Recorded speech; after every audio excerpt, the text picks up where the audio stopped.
Hello and welcome to the third and final webinar in our series around fan engagement. If you've made it this far, well done and thank you for giving up your time.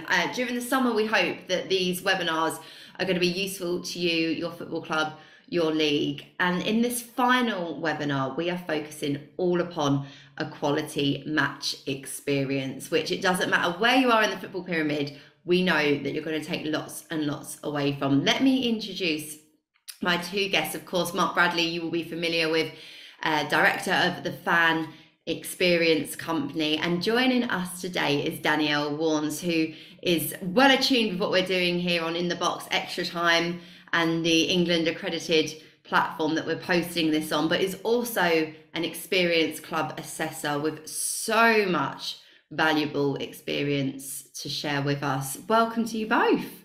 Hi, nice to be here again. Hello everyone, nice to see you all.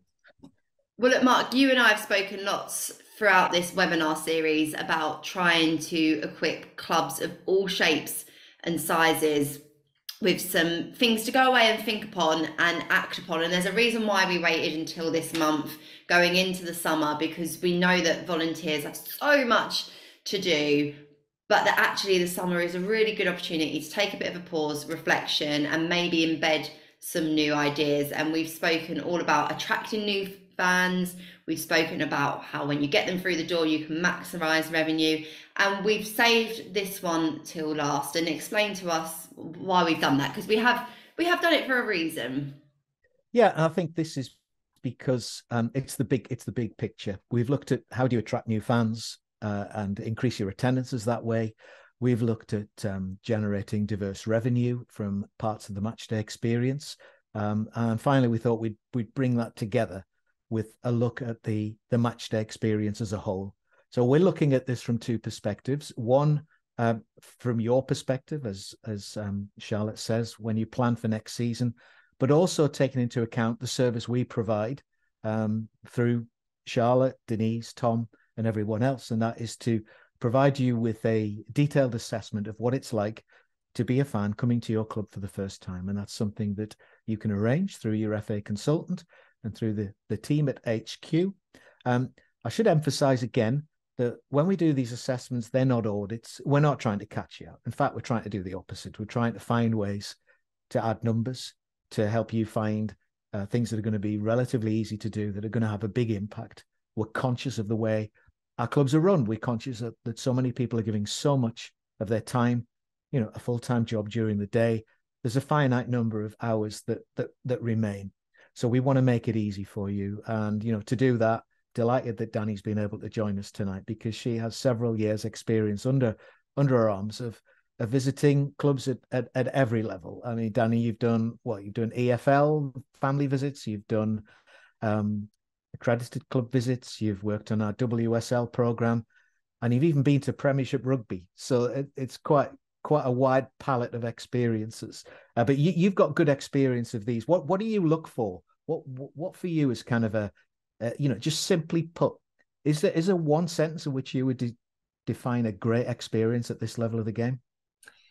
Yeah, absolutely, Mark. For me, it's about how the club make me feel being new into their environment. So everything from entering that turnstile and being greeted by that first volunteer, the questions that they ask me, the feeling that I get when I'm in the clubhouse or the club shop, even if it's a small hut or a table, that general greeting, that general desire to want to ensure that me as a fan that might be new or a returning fan is having the best possible time. And that doesn't have to be all singing or dancing, bells and whistles. That's a simple, how are you? How have you found the first half? How have you found the second half? So for me, it's that welcoming feeling that's continued from start to finish. Yeah, and that's exactly why we've opened with this picture here from down in Horsham in Sussex, because I think for me it just depicts what my view of a great matchday experience is. and it's not dancing troops of, pre-match entertainers.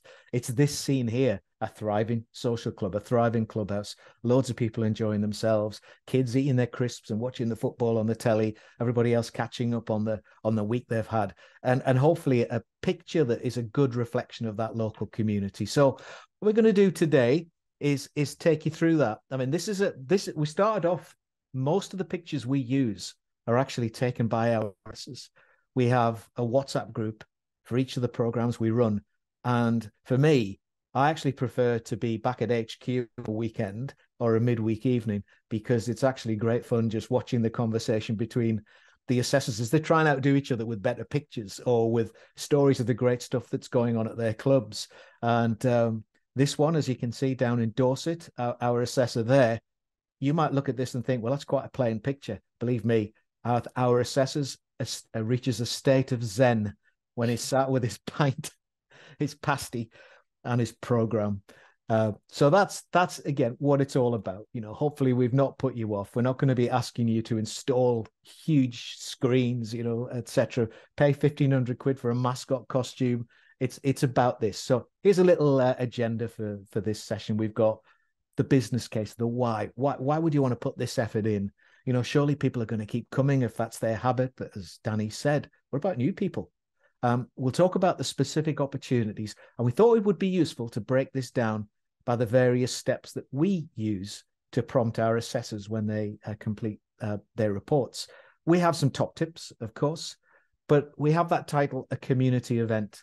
And I think that's something to filter a lot of your thoughts when you're planning for the start of next season, is how can we take what we've got now and genuinely make it a community event? We're community clubs, but what does that look like when you take it as far as you possibly can?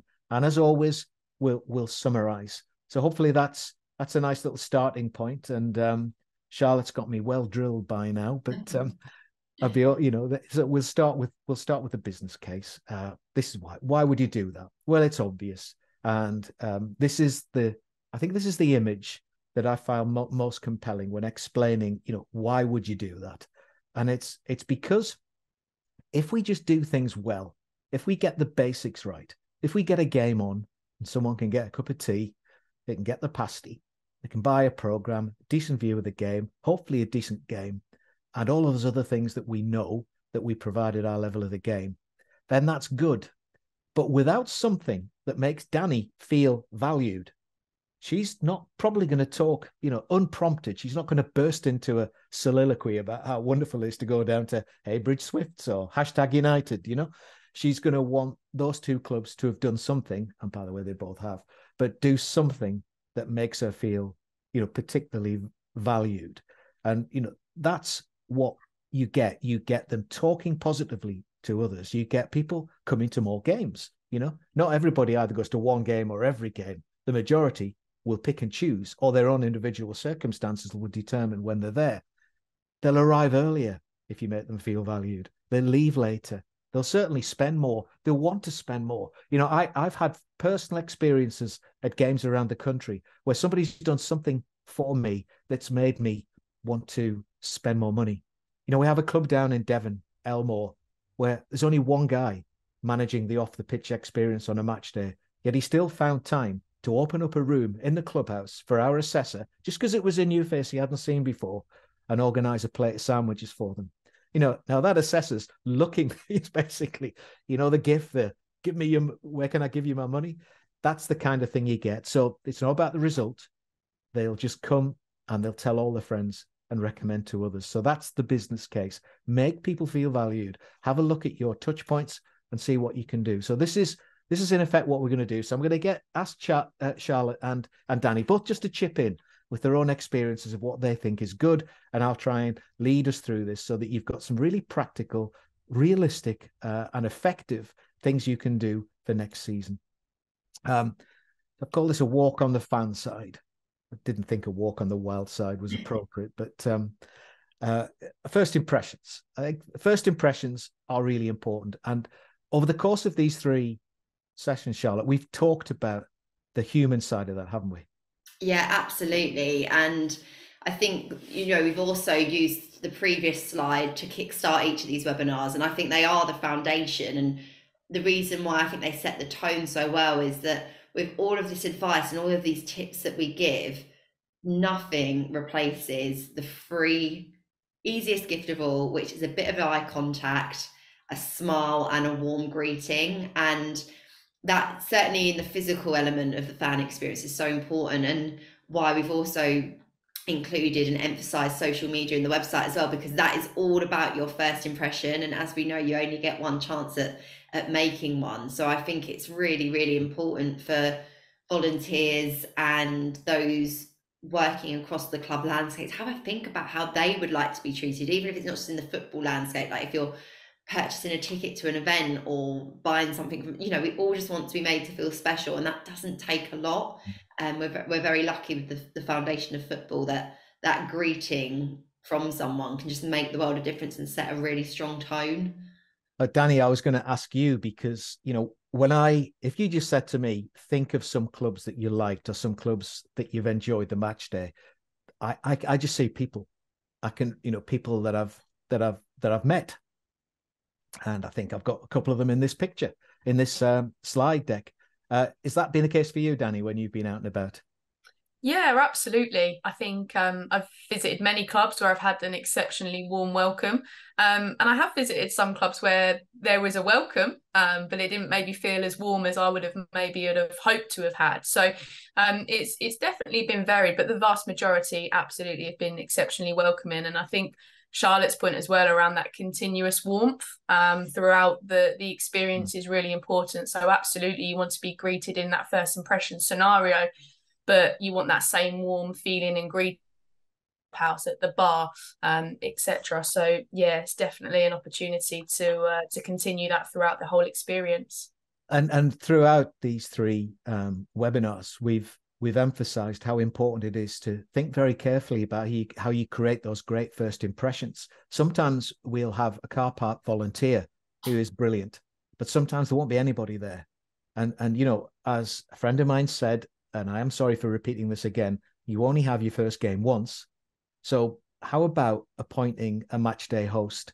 Now, I know you can't just conjure up volunteers from everywhere, but there will be someone in your club who already comes to games, might already be a volunteer, who's got a really engaging personality, a dry sense of humor, really in-depth knowledge of the club, and an ability to connect with people. And I think if you get that person into the journey from the fan's perspective as soon as possible, the first face they see, then sometimes, and this is a real truism, some things might go wrong on the match day, but actually it's less likely to affect the overall feeling that fan will have. So, well, I don't want to go through all of these in detail. What I want you to think about is that flow. A football match is 90 minutes. When you look at this actually starts several days before the day of the game itself, and actually continues probably afterwards. You might stay in the bar after the game. The manager might come and do a little bit of a debrief. You might end up chatting with some friends. So we're not talking about 90 minutes. We're talking about a walk. And I guess, going back to Dani again, we would ask the clubs to do what we do, wouldn't we? To walk that fan experience. Would you agree? Yeah, absolutely. I think it's important that clubs go through that process and potentially do that with somebody that's not directly connected with the club, because they'll absolutely have an eye for things that you maybe naturally see or oversee. So yeah, absolutely, we would encourage clubs to walk the fans walk. Yeah, and I think, if you've had an assessment from us, then fine, you'll have that report. And we're in the process of putting together 25 more from clubs that we visited just in the last 2 or 3 months. But if you haven't, then use this as a template and actually ask yourself those questions. When you perhaps get somebody that to come to the first game next season, someone who's not been to the club before. I know this is a bizarre tangent here, but I once heard the story of the architect who designed Changi Hospital, the new hospital in Singapore. And the chief executive had said to him when briefing him that he wanted the whole hospital designed around what his mother would expect. And the first thing was that his mother would expect to drive right up to the main reception, to be able to walk in. So they do that. It's now like a hotel where they, you drive your car up, someone else parks your car for you, and you walk straight into the hospital. And, I'm not suggesting we use Changi Hospital as a template for all of the clubs. That might be a bit of a challenge, but it's certainly something to think about. What would my dad, or what would my son, or what would my best friend, what would they think if they came? So hopefully we're not going to go through all of this in detail, but just that's what we do. That's what we follow. And we should think, you should have a think about doing it too. So we've got some top tips. At this point, we want to open it up because, we've got 3 people here with an immense amount of experience. And here we go. Here's the guys. Now, there's a story behind this picture. Some people might actually be a little bit concerned if the light suddenly came on and these 2 fellas stood in front of you. The story was that I went down to Hampshire to visit AFC Portchester. Now, as anyone who knows me know, I reside in West Yorkshire, come from County Durham, so I'm already in the deep south. So going to Hampshire is like going abroad. But I actually bought my ticket online. And we've already talked about this with Ali Crawley, who was on the New Fans and Attendances event from Fanbase, in that when you offer somebody an opportunity to buy a ticket online, you do a number of things. Everyone expects to buy a ticket online these days. Anyone younger than me expects to be able to buy it on their phone and then wave their phone to get in. Now, with a lot of non-league football clubs and in the National League system, we still have that pay on the day. But actually, if the weather's terrible on the day, somebody who was thinking of going might change their mind at the last minute. They won't if they've bought online maybe a week before. But not only that, you have that person's name and you may have even collected their address, which is what happened here. So unbeknown to me, the people that volunteer at AFC Portchester down in Portsmouth Harbour, they knew where I'd come from. They knew I'd traveled something like 250 miles to be at that game. And so these 2 guys had been briefed and they were on the door. And when I went to my ticket up, they went, "You're the gentleman that's come from West Yorkshire." I said, "Correct." And from that moment onwards, I was the VIP. I was taken to meet the chairman. They bought me a drink. I was taken for a tour around the ground. I was able to sit with the hospitality for the visiting club's directors, although I did want to, check the tea hut. So I declined the offer of a full meal. But again, just shows in many, many ways how digital and personal can actually, come together and provide a fantastic experience. So these 2 guys' faces are forever etched on my mind. Do you think, have you had experiences like that at clubs?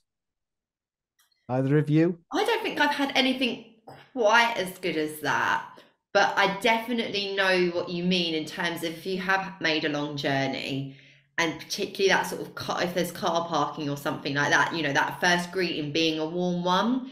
And actually, unfortunately, I've had experiences of the complete opposite. Very unfriendly, very, you kind of tend to fall into 2 camps when it comes to car parks, super friendly or militant and a bit rude. And actually, that how much of an impact, like you say, that has. Yeah. Because when it's a negative one, there's nowhere, you don't even want to walk into the ground. It can be really quite, particularly again, you've got 2 women on the call here, particularly if you're traveling by yourself and stuff like that. And similarly, if someone is just lovely, you just forget about the football, and the thing you come away from is that lovely person that you met that will make you want to go back. But no, I don't think anyone has gone to the lengths of that, but it's fantastic best practice. It is a nice one because, when you say AFC Portchester, everybody thinks Pittman. After a successful career at Bournemouth, knocking in the goals, he's still playing and he's breaking European scoring records. But when I think of AFC Portchester, I think of these 2 fellas, and I think that's the thing. If people are going to remember players on the pitch, that's good because you're obviously playing well, but it's not nearly as powerful a tool for getting more people to come to games as actually people like this off the pitch. And I've introduced the program. The program's an interesting thing. I mean, Dani, do you agree? I think the program's one of those things that could, what you would call a basic hygiene factor. It's good to have it. If it's not there, it's not going to stop you from coming back to that club. But actually, there are certain things that people can do with the program that really impact on you. Would you agree with that? Absolutely agree. And I think I've learned a lot about clubs simply through their programme, just because their kind of digital footprint isn't necessarily there, or they might have kind of a Twitter or a Facebook account and it doesn't go into the breadth and depths of the club's history. Now, I'm not talking about kind of realms and rounds of club history, but sometimes just something short, sharp, and sweet gives me a little bit of a taster of who the club is and what journey they've been on. So yeah, I think they're a great tool. Absolutely. I think one of the things, as you've said, it is difficult to have an online space. You know, it's like to have an online hub. There are all sorts of reasons for that. You know, it's much easier for clubs with more resources to have a very, very, comprehensive and, modern website with whistles and bells. But I do think this is one of the best ways for a club to introduce themselves. And that's something we'd recommend to you. What makes you different as a club? What makes it? Is it something in your history? Is it something about where you are and perhaps the industrial heritage of the part of the country you're in? Are you out in the middle of Somerset with a cider farm next to you? Are you on the Kent coast with the smell of hops drifting over your head?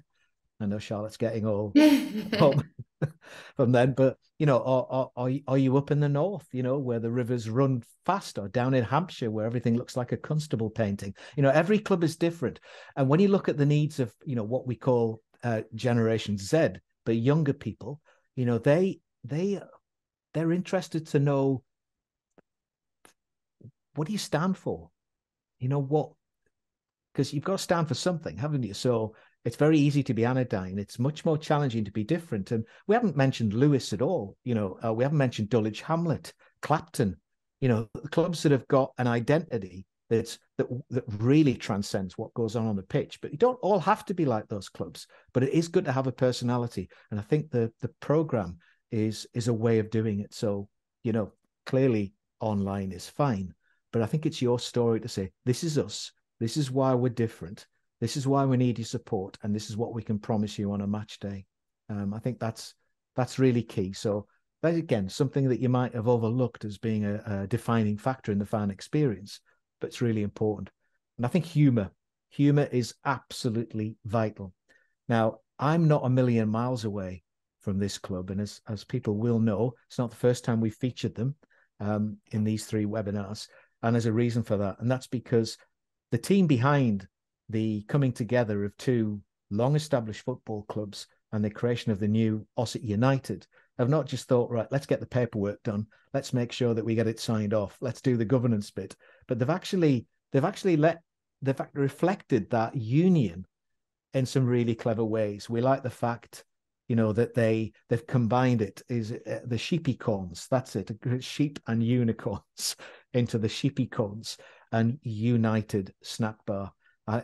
It's just fantastic. I love the little sheep in the top left there, and just for kids as well. That's just such a subliminal way of saying to kids, you're welcome. I imagine, when my kids were much younger, they'd just spend ages. They'd be trying to draw pictures of that little lamb. And of course, in Ossett, you're not a million miles away from the Pennines, up here where I live. And I love that. So, what are there opportunities for you to kind of lighten the tone, to find ways to improve humour? I mean, there's been a couple of, but I generally laugh a lot when I read your reports, Dani, because you convey that very well, in terms of bringing to life those moments. And you've had quite a few of those. And I know, you had an experience at an EFL club this season where you actually enjoyed the fans on so much, you actually considered not going to the game because you thought they'd cracked it, didn't you? But I think this is something that even the smallest clubs can do. So again, think about humour, think about personality, and think about how you can bring that into your fan experience. Now, I think this could be like a picture round, couldn't it? I could say, all right, Dani, Charlotte, fingers on the buttons. What am I talking about here? 2 completely different things. They're certainly not related. These are not dog chips. I know dog nuts are now the variant of donuts that you find in lots of places. But let's start on the left, a continuation of the service at Ossett United. What is special about that photograph? Well, I'm not going to waste any of our airtime. It's chips. Chips. People love chips. Chips are vegan. I guess they are, aren't they? They are vegan. Kids love chips. We all love chips. Here we've got some crinkle cut chips with curry sauce. Chips alone won't get you onto Footy Scran, but the addition of curry sauce, chili sauce, or even, what do they call them now, where you put salt and pepper chicken on top of the chips, or you put bits Mark, of you're making me hungry. Well, I know. Look. I mean, I know. Just again, gives me a good chance to promote our up and coming podcast with Charlotte, who's going to be our refreshments expert at the Fan Experience podcast. But this is a big thing these days. It's not just at Footy Scran, but it's become part of the parlance around footballers. The food is a really big thing. No, we don't want our oven chips with a slice of processed cheese on the top anymore. That was kind of funny. But football's much more important than that. So what are you doing on the food front? What's your iconic food item? What's going to get you onto social media? What's going to provide value?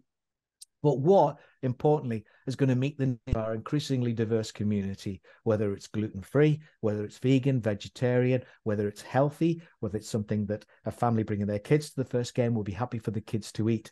Remember, people coming to their first game may have had some lunch and maybe having some tea up north or dinner down south.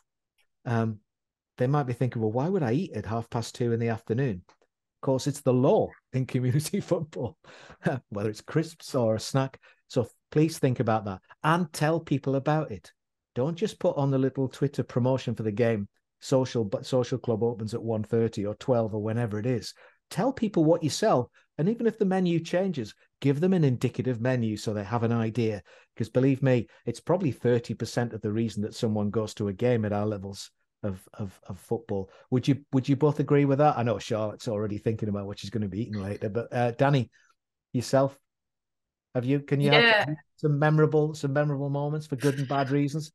Yeah, there was. So I did visit a club that made it onto Footy Scran. So I had the privilege of eating their prestigious double burger, bacon. It did live up to the images that were shared on social media quite repetitively. But that was great. That was fantastic.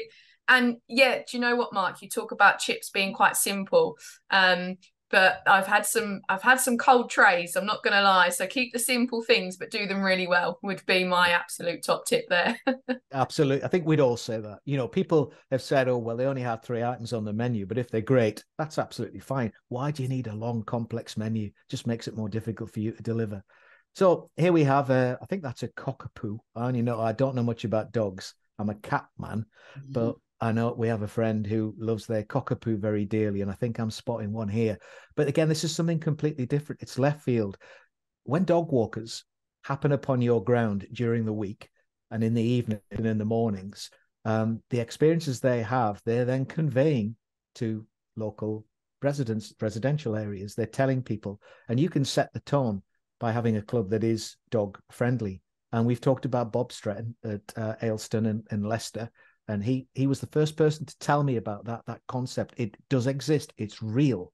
If you don't think about it, at least you do risk, and I'll use you do risk being badmouthed by dog walkers. What they do up at Ayleston is put dog balls around, and also at Easington Sports in Banbury, where we had an assessor recently, they actually advertised themselves as dog friendly. In fact, it's one of the 3 or 4 bullets when they promote a game on Twitter. So think about just that little thing like that. You might find one advocate that walks around on his or her morning or evening walks with their beloved little dog, and they might be bringing 20, 30, 40 people to game as a result of that. So it's the little things. How can you we don't just think about our community's diversity in the ages of people, their ethnic background, their gender, but in their activities. And as a football club, we can get them in. Now, this is, again, it's another picture around here, you two. It's obviously a kick-in pre-match. What was special about this penalty shootout? It is common. Anyone who says to me, what we recommend we do to get more kids to come to the club, I'd always say, have a match or a half-time inter-school penalty shootout. You can have the quarterfinals and the semi-finals over various matches. Do it at the start or the end of the season, when the pitches are in better condition. I mean, you and I were saying, Dani, weren't we, yesterday? If you've got a 3G or 4G pitch, just do it. Do this at every single game. What's adding value here? Well, I don't have the video, and if I did, you would hear the PA announcer actually read out the name of each kid as they stood forward to take their penalty. And I think that takes something that is seen at most clubs regularly into the upper echelons of something that adds a load of value. The people will cheer a lot louder. The family has a little memory they can take back, and the kid's going to feel like Lionel Messi when they walk up to take that penalty. So that's what's differentiated this penalty shootout. I wonder if you can know what's differentiated this second one. And my rudimentary efforts to take my technological talents up to drawing on a PowerPoint here. But it's the presence of a mascot. Now, this is down at Bedfont Sports, a wonderfully welcoming club who were 3-0 up at half-time, as you can see, if you look very carefully at this game. But, you know, some people say, why would we invest in a mascot uniform? Because they can be expensive. One, when you see what a mascot can do, you'll have sponsors, maybe not literally queuing up, but it's much more easy to get a sponsor when you have a mascot. Is that mascot going to be active in the community through the work you do? You know, through your community arm. Many clubs are doing that now, and using the mascot's a great way to get into schools, getting young kids in the community to find something that's a touchstone for the club and something that makes them want to come to games. So just a little thing. But, you know, every professional club in the country has a mascot. There's a reason why they do that. And that's something I think more and more of our clubs should be thinking about. Any memorable mascots in your experience? I mean, not just in the National League system, but going up and down the leagues? The thing I'd always advise with mascots is definitely thinly tread that line between comforting and welcoming and terrifying. I've definitely come across a few which are a little bit scary. Yeah. I'm trying to think who there's been a few, to be fair, particularly like you say in the EFL that spring to mind. At Bromley we had Ronan the Raven, so like you were saying, go out and reach out to a local sponsor as well. And it's not necessarily, you can maximize that mascot on a match day, of course, which is the focus of our webinar, but actually outside of your match day hours, they're a really good tool for engaging with schools and doing flyer drops and so on. But again, I think for me, when we've mentioned the Matchday magazine, we've mentioned food, these are like really iconic traditional parts of a match day experience that even if you go away and pick up on 3 things, like if you can really try and nail these 3, people I'm sure will have a really good experience at your football club. And the point is about all of this is it doesn't matter what the score is. You could be having a fantastic season, you could be having a rubbish season, but if you have a bit of an iconic mascot that draws people, then that would be awesome. Do you remember that terrifying one in Scotland? Yeah, I know exactly who it is. It's Kingsley from Partick Thistle. There we go. It looks like a big yellow frightening splat. And but everybody knows him. Exactly. It looks like a sort of surrealist Joan Miro painting that's just appeared in 3D, and people were terrified by him. But everybody knows who it is, and that's the thing. I think you can get notoriety, and actually the naughtier the mascots, the better. And what we've seen in some of our National League system clubs is several of them actually have a mascot digital account. So the mascots have a digital presence, and they then become a channel through which the club can communicate with families and children, without having to think, well, how do we manage this through one main channel where we've got our hardcore who will understand some levels of the humor we're going to use, but then we've got families with young kids who feel a little bit excluded by that. So I think that's another really big win. And again, hats off to, this was Easington Sports down in Banbury in Oxfordshire towards the end of this current season, and just creativity. That there's a big area between not having a stand and seats and actually being the new Wembley Stadium. And what I thought was really good here was just the use of things like picnic tables and raised chairs and things like that. They really do help the wider community. You'll have people coming where somebody might have even a minor mobility challenge that a seat will actually make a big difference for. You've got family groups, when you've got great weather, it makes the difference. Anything that can actually make that match day experience more comfortable for your fans will make a difference. I remember going to a game very many years ago, North Greenford, where there was a main stand. There's only one elderly gentleman there, and someone came along with him with an actual seat. I thought it was from his own house. But he walked along, the person put the seat in place by the side of the pitch, and they sat down. Of course, we start to think about, American and Australian sports where you have beaches and swimming pools on the side of the stadium. That's just taking that a bit too far. But a seat, a race chair, picnic tables, you'd be surprised they can make all the difference. So, I mean, we've kind of spent half an hour talking about this, but I want to spend quite a while on this summary here, because I want you to ask yourselves this question. All of the clubs out there, we know what your USP is. Well, we hope we know what your USP is. But what is your club's matchday USP? And again, I know Dani and Charlotte are frantically thinking of examples here, but when I think about the different clubs I've visited, down in Bognor Regis for the derby game with Lewis and around Easter weekend 2022, I don't remember a thing about the football. I think the home team won, but it was a community day. There was kind of a spring fete feeling. Community organisations were present there. There was lots going on at the entrance. There was lots of different food options. There was opportunities to buy things, to raise money for charity. And I remember that. And there was kind of, I always, it's only one time I've been to see Bognor Regis play, but I kind of think of them as a community club, not in that kind of general, aspirational way, but very specifically, that was the sense I felt when I went to that club. Is there any examples that you can recall from your trips where there's been a defining element that's lingered on? It's been your enduring impression of that particular club. I've got plenty, by the way, while you're thinking of It's a really good question. I kind of immediately think back to when I did assessments for you within sort of the non-league football pyramid, sort of the SCEFL, and around that sort of level. And actually some of those clubs, when you're turning up sort of by yourself or maybe with a little one, it's the friendly, I keep coming back to the friendly stewards, which you sometimes feel like you never get at EFL. Like, I know it's all kind of progressed so much, but actually them sort of asking your name and stuff like that, because you see them on the way in and on the way out, is pretty good for me. I'm trying to think of examples that aren't within the EFL, but obviously I work at Charlton a lot, and I think the way that every home game is almost dedicated to some sort of social cause. And again, I'm not suggesting that every club needs to go away and have a diary that's that compact, but like you say, kind of having something to stand for and going to a football game and not only watching a game, but actually perhaps learning about something that you didn't know before. I mean, for me, and obviously we've been doing this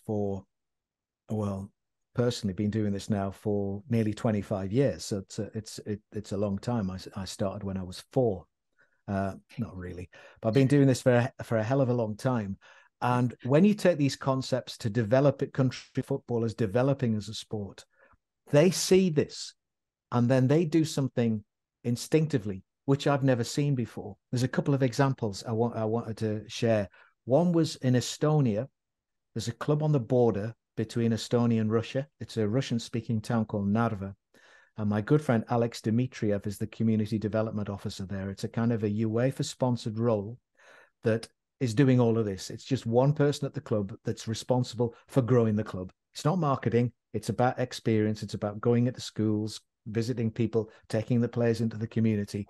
It works really well. And I said to him, you need to expand the match day in ways that will be really useful to your community, but really different to your fans. First thing he did was invite a barber to set up under a little gazebo and actually provide haircuts. Basically not. You wouldn't get, I don't know if you two would be happy with the level of service that was provided, but a quick shave and a comb and, that sort of thing. And that person was able to have his business cards there. It was all done for free, but it was a great way of bringing that in. And then the other thing is that in Catalonia and in England, there's two things which connect us, and that is St. George Day. Now, in St. George Day in England, it's not really celebrated. It's our patron saint. But in Catalonia, St. George is celebrated with wisdom and love. So traditionally, that means that people exchange flowers and books. And so what our clubs have been doing in places like Moldova and Estonia is that on St. George's Day or on the similar celebratory days in their countries, the players will actually present roses to all of the women that are present at that game, or they'll present books to them. you know, and it's these little things. There doesn't have to be an annual celebration to do that. You can choose to do that. What about International Women's Day in March here? What a great way to actually, you know, address that opportunity by just having a gesture. You know, Atlético Madrid. I know you're thinking, you know, I'm a step 6 club with 1 volunteer and 1, you know, and about 3 teams. But they have a Mother's Day. So every Mother's Day, every year, the players' mothers accompany them out onto the pitch. And it's one of the most emotional things I've ever seen. And, you know, why don't we do that? Why don't we think about that? Just like Dani says, you don't do it every week. You're not going to do it, you know, every month, but once a year, do something that nobody else does that you do. And I think that's a big thing. And, you know, of course, as all 3 of us have done, definitely walk the fan experience. I think that's really, really important. A little thing here, just to get the point across. You have 1 outstanding host at the first point of contact. That's probably much more powerful than 5 volunteers doing an okay job. Would you agree with that, the pair of you? Yeah, Absolutely. definitely. And then I think make your community support visible. Whatever your players or your coaches or your volunteers personally feel, you know, really they feel is really important in their lives, try and find a way for the club to recognize that. Because I think, you know, one of the ways that clubs can make themselves known, and especially during the match day experience, is to stand for something. You know, we've talked about things like recycling, reuse, and remake, and how the club can be a hub for that on a match day. So if somebody comes to their first day and you've actually got a bicycle collection point for recycling, or as we've talked about as well, food banks, things like that, I think, you know, they're really important ways of bringing that across. And I think it's also, remember, think about fan value. That's where Dani started today, talking about things that make her feel valued. But also think about the things that exclude people. Again, over the course of these 3 sessions, we've highlighted just a couple of areas where, if you think about it, they actually do exclude people. And I know it's a strange place to start, but drinks. You know, I've often come to a club where they offer 2 lagers and 2 cider, 1 which is fruit, and you kind of think that's what the lads drink. You know, that's what the players are actually drinking. But what about changing that? What about considering bringing in a range of soft drinks? You know, a range of healthier drinks. I was at a restaurant recently in Manchester where, you know, they didn't just have a wine flight; they actually had a non-alcoholic flight. You know, with your nettle teas and your rosehip and beetroot syrup and all of this thing. But just think about simple things like, you know, introducing vermouth, gin, vodka, introducing some Prosecco, introducing some healthier drinks, and then promoting that. And you'll find immediately that you're going to offer something that actually football generally doesn't offer to those people. So think about that. And when you do your walk around the ground, do the posters, the pictures, the imagery, the things you celebrate. Are they inclusive? Or do they exclude a certain part of your local community? I mean, in summarizing, how would you two, Charlotte, first, what would you say when you hear everything that we've talked about today? If there was one piece of advice you would give clubs ahead of next season, what would it be in the planning? Question. Such a good question. You know what my one would be? Would be to go on to your website, and I've said this a couple of times before, not only on this series of webinars, but whenever I speak to clubs, and go and pretend that you're an alien that's been just dropped down and you're planning your visit to your local football club, and see what you can find. Can you find that necessary information? And if it's more than 3 clicks, you need to do something about it.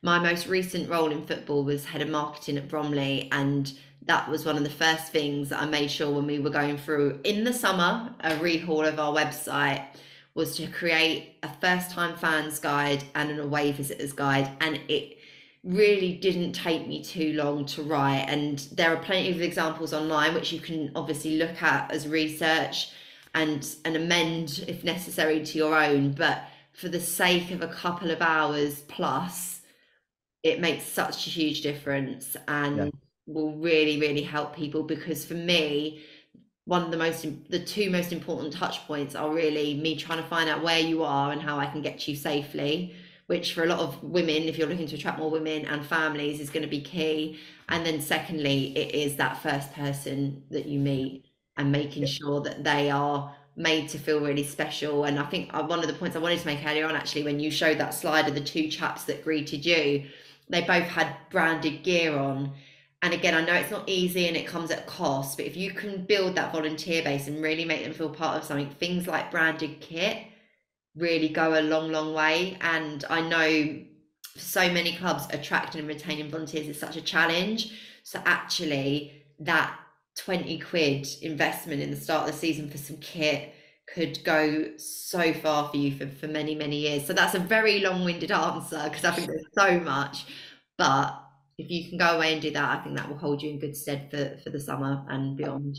I love the idea of the new fan guide or the welcome to the club guide, because if you've got it there, bless you, you have something you can link to. So a social media post can be, come into your first game, then click here and find out everything you need to know. I mean, Dani, obviously Charlotte's covered a lot of really important stuff there, but if you were to give one piece of advice to a club planning to improve the quality of the matchday experience the next season, what would it be? Mine would be, don't keep any secrets. And what I mean by that is, I've visited many clubs where they've had a car park, and I appreciate not all clubs on the call will have that luxury, but that is a fantastic asset to somebody that's traveling to a game. And actually, if you tell me that there's limited spaces, I'm probably going to get there early and buy an extra drink more than I would do if I was to get there just before kickoff. Don't underestimate that if you do have a wide range of food selections or drink selections, or you do offer the latest gin, or you've got a flavour of the month, don't keep it a secret. Share, because that's going to entice me as a fan to come to your club, and try to not overlook things that might not be an attraction to those that are already attending. So again, probably looking at from a new fan perspective, what might be a draw in to those new fans. It's for you and people at your club, regular fans, it's just what's there, but what might be a great kind of asset to share with people that could be that additional draw in for you. So yeah, that would be my kind of top tip, Mark. Absolutely. Brilliant. Well, look, thank you both very much. I mean, I'm going to hand back to Charlotte in a second just to wrap up. But I mean, thanks, Dani. Thanks very much for being here. You've got all of these experience and the tips of your fingers with all the traveling you're doing. Just to say that in addition to all of the support that you get through the FA, through the Extra Time webinar and the other support that's available, you can follow the Fan Experience, which is a podcast in which we explore every step of the fan journey for football at every level, both men's, women's. And so if you want to pick up and listen to a discussion in a little bit more depth over a bit of a longer period of time, then you'll find it there. So back to Charlotte. Oh, brilliant. Well, Mark, thank you so much. And this webinar is concluding a series of 3 for us, and I feel like I could talk for hours and hours more about the fan experience, how to engage. I think it's so important, and like I said at the very start, we have coordinated this series at this time of the year in the hope that you can have a really, really productive summer and get lots done. I suppose I just quickly wanted to come to you, Dani, finally, just to see if there is anything else, because as Mark has made us aware, you've done so many of these visits across the football pyramid. Is there anything else that you think that we should kind of share with people, or have we kind of exhausted the topic? No, I think there's always gems that could be undiscovered, unturned. I think the one thing that clubs probably be useful to do is just pick one of those touch points and really work on that, because other things will become discovered or undiscovered through that process. But I think the point you made, Charlotte, as well, around just diversifying that fan breadth, and understanding that you may have females such as ourselves come in, you may have families, so yeah, beginning to put yourselves in those fan shoes to see what that walk may look like. So we talked about the fan walk, but the journey that I would undertake as a female fan visiting on my own is probably going to be very different to a family of 4, which is very different to your regular fan. So I don't think anything changes, but probably just to add, walk the fan walk, but with different fans' lenses on. I think that's really, really important. And yeah, pick one touch point and do it really, really well. Focus on that, because we know volunteers' time is quite limited. So pick it, focus on it, review it, reflect, go again next year. Absolutely. And I always say to people, we have two of these. It doesn't need massive surveys. It doesn't always need fans forums or big things like that. Just listen and look for that enhancement. I said we could exhaust the topic, but like I say, I feel like I could go on hours and hours talking to you guys. So thank you both so much for giving up your time. And as Mark said, the conversation doesn't stop here. Do connect with us through our free online community, Clubhouse, which you can access to gain further insight, read blogs by people like Mark and Danielle, and connect with other volunteers across the country as well, because collaboration and sharing best practice is going to help us all for the future as well. I really, really hope that you have enjoyed this series of webinars. It's been a pleasure to bring them to you, and I suspect come the start of the season, we might well be back again. So stay tuned for that. Have great summers, enjoy the rest of the off season, and we'll speak again soon.